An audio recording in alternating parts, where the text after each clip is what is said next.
bizi yakan ateşin هەرچەندە بەرپرسانی تورکیا لە دوو ڕۆژی ڕابردوودا ڕەتیان کردوتەوە لەگەڵ هێزەکانی سووریای دیموکراتدا ئاگربەستیان کرد بێت، بەڵام بەکردار لەو ماوەیەدا ئاگربەستەکە جێبەجێ کراوە. لە دوایین هەڵوێستیدا نووسینگەی سەرۆکایەتی کۆماری تورکیا ڕایگەیاند ئۆپەراسیۆنەکەی تورکیا تا قوڵایی 90 کیلۆمەتری سنووری سووریا بەردەوام دەبێت. قوڵایی 90 کیلۆمەتر واتە گەیشتن بە دەواازەکانی حەڵەب، ئەو شارەی کە چەقی شەڕی ناوخۆی سووریایە. پرسیارەوەیە ئایا سوپای تورکیا دەتوانێت تا قوڵایی 90 کیلۆمەتر پێشڕەوی بکات کاتێک سوپای تورکیا و هێزەکانی ئۆپۆزیسیۆنی سووری نزیک لە وڵاتە لە سنووری جەرابلوسەوە نزیکەی 20 کیلۆمەتر لە قوڵایی خاکی سووریادا پێشڕەویان کرد و گەیشتنە لێواری ڕووباری ساجور. ئەمریکا داوای وەستاندنی شەڕی کرد لە نێوان تورکیا و هێزەکانی سووریای دیموکراتدا. هەروەها رووسیا و فەڕەنسا و ئەڵمانیاش هۆشداریاندایە تورکیا کە خۆی بەدوور بگرێت لە ڕوبەڕووبوونەوەی هێزە کوردەکاندا. دوایم هەڵوێستی هەرێکە لە وڵاتانی ئەمریکا و رووسیا و فەڕەنسا و ئەڵمانیا پێدەچێت قوڵای 20 کیلۆمەتر ئەو سنوورە بێت کە بۆ ئۆپەراسیۆنەکەی تورکیا دیاری کراوە. با چەند هۆکارێک بۆ تورکیا قورسە لانیکەم لەم قۆناغەدا بتوانێت تا قوڵای 90 کیلۆمەتر بچێتە ناو خاکی سووریاوە. یەکەم، قوڵای 90 کیلۆمەتر واتە نزیک بوونەوە لە حەڵەب و گەمارۆدانی هێزەکانی بەشار ئەسەد لەو شارەدا لەلایەن تورکیاوە. ئەمەش لەلایەن رووسیا و ئێرانەوە قبوڵ ناکرێت.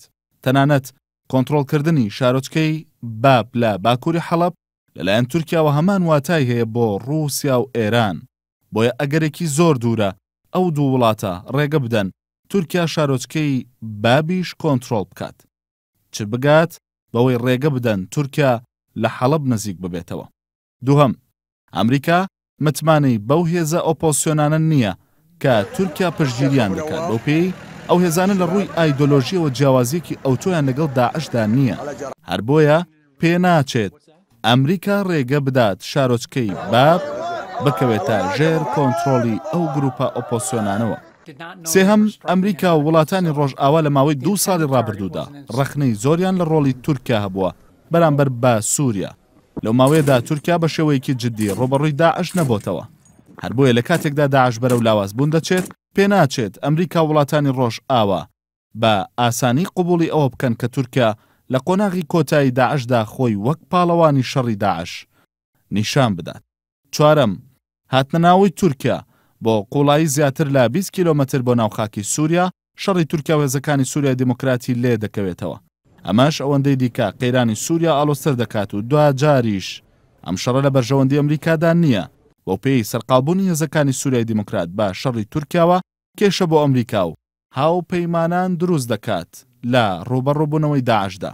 ئەوەش لە کاتێکدایە ئەمریکا پێی وایە دەبێت هەرچی زووترە ئامادەکاری بکرێت بۆ هێرشکردنە سەر ڕقەی پایتەختی داعش. پێنجەم، هێزەکانی سووریای دیموکرات تەنها هێزێکی زەمینیە کە لەم قۆناغەدا ئەمریکا و هاوپەیمانان دەتوانن پشتی پێ ببەستن بۆ هێرشکردنە سەر ڕقە. هێزەکانی سووریای دیموکراتیش لە ئێستادا پێکەوە گرێدانی کانتۆنەکانی کۆبانێ و عافرین گرنگترە لە شەڕی ڕقە. پێدەچێت تا ئەو کاتی لە ڕێگەی کۆنتڕۆڵکردنەوەی بابەوە کانتۆنەکانی کۆبانێ و عافرین پێکەوە گرێ نەدرێن، هێزەکانی سووریای دیموکرات بە ئاسانی ئامادە نەبن بەشداری لە شەڕی ڕقەدا بکەن. هەر بۆیە دوور نییە ئەمریکا و تەنانەت ڕووسیاش ڕازی بوو بێتن بەوەی سووریای دیموکرات کانتۆنەکان پێکەوە گرێ بدات. پشتگیریکردنی ئاسمانی دوو ڕۆژی ڕابردووی رووسیا و ئەمریکا لە پێشڕەوەکانی یەپەگا لە سنووری عافرینەوە بەرەو باب پێدەچێت ئاماژەیەک بێت بۆ ئەوەی ئەو دوو وڵاتە ڕازی بن بە پێکەوە بەستنی کانتۆنەکان.